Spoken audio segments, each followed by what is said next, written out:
नमस्ते दोस्तों, आज की इस वीडियो में हम बात करने वाले हैं एसबीआई के एक ऐसे धांसू लमसम प्लान के बारे में जहां इन्वेस्टमेंट सिर्फ एक बार करना होता है लेकिन उसका जो फायदा है वो लंबे समय तक चलते रहता है। दोस्तों, साथ ही ये एक ऐसी बेहतरीन स्कीम है जहां पर आपको टैक्स सेविंग्स भी देखने को मिलेगी। दोस्तों, यहां पर आपकी टैक्स में पूरी पूरी बचत होने वाली है। तो अगर आप इस स्कीम में सिर्फ एक बार 10,000 रुपये लमसम इन्वेस्टमेंट करके छोड़ देते हैं तो क्या आप यकीन करेंगे कि आने वाले 5 साल, 10 साल या फिर 15 साल बाद वह पैसा कई गुना बढ़कर लाखों रुपए के फंड में बदल सकता है। जी हाँ, दोस्तों, ये एक ऐसा बेहतरीन प्लान है जहां आपको ना ही हर महीने की झंझट और ना ही बार-बार किस्त भरने की टेंशन। बस एक बार निवेश करो, फिर देखो कैसे कंपाउंडिंग से आपका पैसा धीरे-धीरे ग्रो होने लगता है और साथ ही आपके टैक्स में सेविंग्स भी होने वाली है। तो दोस्तों, अब आपके मन में कई सारे सवाल आ रहे होंगे जैसे कि ये एसबीआई का कौन-सा फंड है, इसमें कितने लोगों ने निवेश किया हुआ है, क्या इसमें हमें एफडी और पीपीएफ से बेहतर रिटर्न मिल सकता है, क्या ये हमारे लिए बेहतर साबित हो सकता है, और यदि हमने इस स्कीम में सिर्फ एक बार 10,000 रुपये लमसम निवेश किया तो क्या आने वाले 5 साल, 10 साल बाद, 15 साल बाद वह पैसा कब और कितना बड़ा बनकर हमें मिल सकता है। साथ ही दोस्तों, क्या ये 2026 में हमारे लिए बेहतर विकल्प हो सकता है। साथ ही दोस्तों, हमारे एक सब्सक्राइबर ने हमसे कमेंट्स करके पूछा था, सर टैक्स बचाने के लिए कौन सा म्यूचुअल फंड सबसे बेस्ट होता है।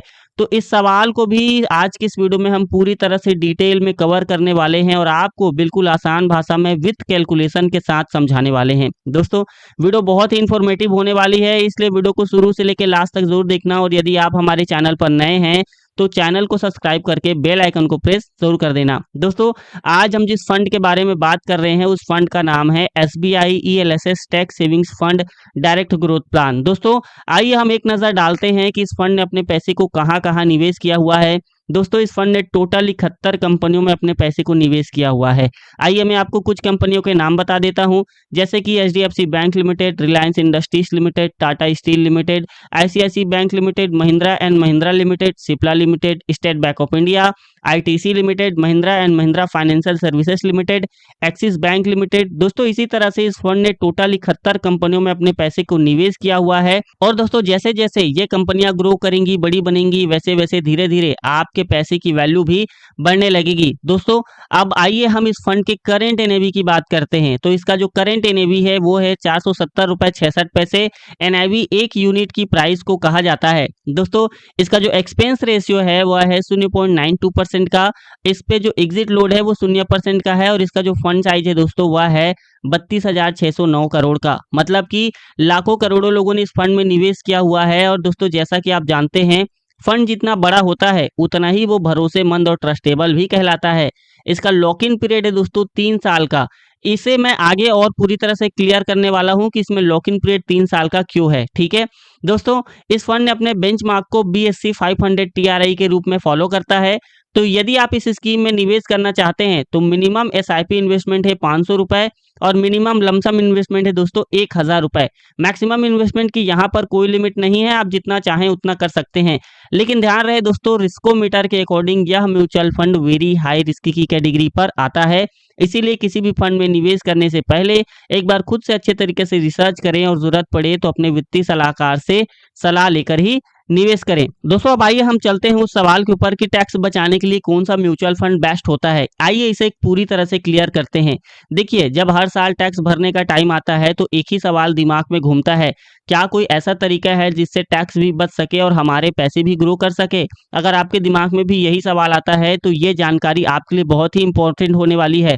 अगर हम टैक्स बचाने के लिए म्यूचुअल फंड्स की बात करें तो इंडिया में एक कैटेगरी है जो स्पेशल इसी पर्पस के लिए बनाई गई है और उसका नाम है दोस्तों ELSS mutual fund. ELSS mutual fund का फुल फॉर्म होता है equity link savings scheme.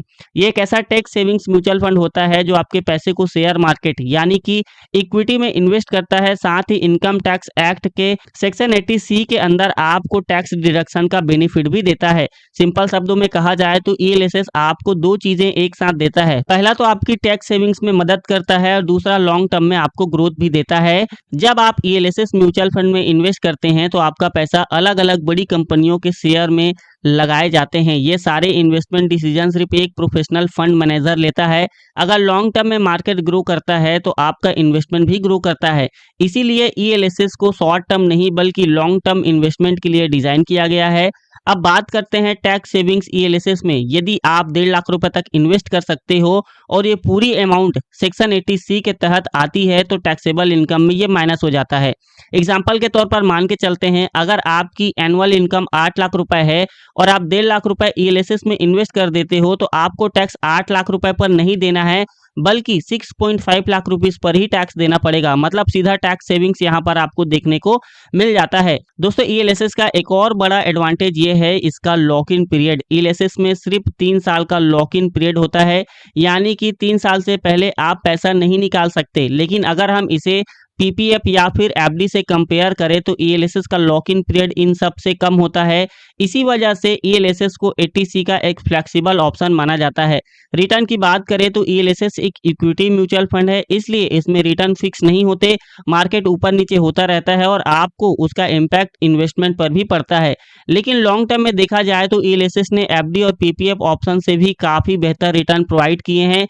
Generally long term में 10 से 15% का एवरेज रिटर्न पॉसिबल होता है, लेकिन ये मार्केट पर ही डिपेंड करता है। ईएलएसएस में आप एसआईपी के थ्रू मंथली इन्वेस्टमेंट कर सकते हैं और यदि आपके पास एक साथ बड़ा मोटा अमाउंट पड़ा हुआ है तो आप इसे लमसम इन्वेस्टमेंट में भी कर सकते हैं। बिगनर्स के लिए एसआईपी को ज़्यादा सेफ माना जाता है क्योंकि इसमें मार्केट के अप्स एंड डाउन का रिस्क थोड़ा सा कम हो जाता है। एक बात ज़रूरी है, ईएलएसएस सिर्फ टैक्स बचाने के लिए नहीं बल्कि लॉन्ग टर्म वेल्थ बनाने के लिए होता है। इसमें कम से कम 5 से 7 साल का पेशेंस होना चाहिए। मार्केट गिरने पर पैनिक करना और गलत डिसीजन लेना बड़ी गलती साबित हो सकती है। तो अगर आप टैक्स बचाना चाहते हो और साथ ही लॉन्ग टर्म में अपना पैसा भी ग्रो करना चाहते हो तो ईएलएसएस म्यूचुअल फंड एक स्मार्ट ऑप्शन हो सकता है। बस डिसिप्लिन के साथ इन्वेस्टेड रहो, टाइम को अपना काम करने दो। दोस्तों अगर आपको यहाँ तक की जानकारी यूजफुल लगी होगी तो प्लीज चैनल को सब्सक्राइब करके बेल आइकन को प्रेस जरूर कर देना। दोस्तों अब आइए जानते हैं कि इस फंड ने अपने पास्ट में कैसा परफॉर्मेंस दिया हुआ है। दोस्तों इस फंड ने पिछले एक साल में 6.75% तक का रिटर्न दिया है, पिछले 2 सालों में 13.25% तक का रिटर्न दिया है, पिछले 3 सालों में 22.84% तक का रिटर्न दिया है, पिछले 5 सालों में 20.63% तक का रिटर्न दिया है और पिछले 7 सालों में 18.68% तक का रिटर्न दिया है और पिछले 10 सालों में दोस्तों इस फंड ने 16.38% तक का रिटर्न अपने इन्वेस्टरों को दिया है। दोस्तों आइए एक नज़र हम इस फंड के टॉप होल्डिंग्स पर भी डाल लेते हैं। तो दोस्तों इसके टॉप होल्डिंग्स है HDFC bank limited, Reliance industries limited, Tata steel limited, ICICI bank limited. और इसके जो टॉप सेक्टर्स हैं वो हैं फाइनेंशियल सेक्टर्स 27.62% का, एनर्जी सेक्टर्स 13.28% का, मटेरियल्स एंड माइनिंग सेक्टर्स 7.52% का और टेक्नोलॉजी सेक्टर 7.42% का। दोस्तों अगर आप इसके इक्विटी होल्डिंग्स को देखोगे तो large cap, mid cap, small cap में ही तीनों में ही ये इन्वेस्टमेंट अपना करता है। दोस्तों आइए अब हम बात करते हैं कि आपको टैक्स कितना देना पड़ेगा। तो दोस्तों अगर आपका एक साल का प्रॉफिट 1,25,000 रुपए से प्लस हो जाता है तो आपको long term capital gain tax 12.5% देना होगा और short term capital gain tax 20% देना होगा। दोस्तों अब आइए चलते हैं हम हमारे कैलकुलेटर पर और आपको कैलकुलेट करके बताते हैं कि अगर आप सिर्फ एक बार 10,000 रुपए लमसम इन्वेस्टमेंट करते हैं तो भविष्य में आप कितने रुपए तक का फंड तैयार कर सकते हैं। दोस्तों यहाँ पर हम एक्सपेक्टेड रिटर्न्स को मात्र 16% लेकर चलते हैं कि भविष्य में इस फंड ने 16% का ही रिटर्न दिया तो कितने रुपए तक का फंड बनाया जा सकता है। दोस्तों अगर आप सिर्फ 5 सालों के लिए 10,000 इन्वेस्टमेंट करके होल्ड करके छोड़ देते हैं तो एस्टिमेटेड रिटर्न्स हो सकता है 11,003 रुपए का और आपके लगभग फाइनल पैसे की वैल्यू हो सकती है 21,003 रुपए तक का। अगर आपने 10 सालों के लिए किया तो एस्टिमेटेड रिटर्न्स हो सकता है 34,114 रुपए तक का और लगभग फाइनल पैसे की वैल्यू हो सकती है 44,114 रुपए तक का।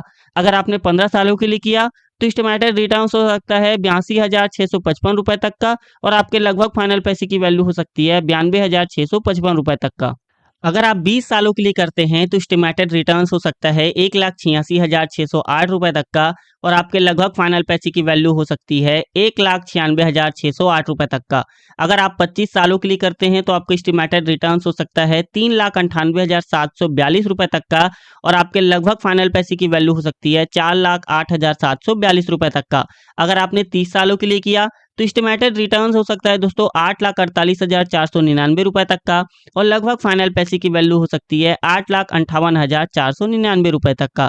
35 सालों के लिए किया तो एस्टिमेटेड रिटर्न्स हो सकता है 17,93,141 रुपए तक का, और लगभग फाइनल पैसे की वैल्यू हो सकती है 18,03,141 रुपए तक का। अगर आपने 35 सालों के लिए किया तो एस्टिमेटेड रिटर्न्स हो सकता है 79,54,438 रुपए तक का, और लगभग फाइनल पैसे की वैल्यू हो सकती है 79,64,438 रुपए तक का।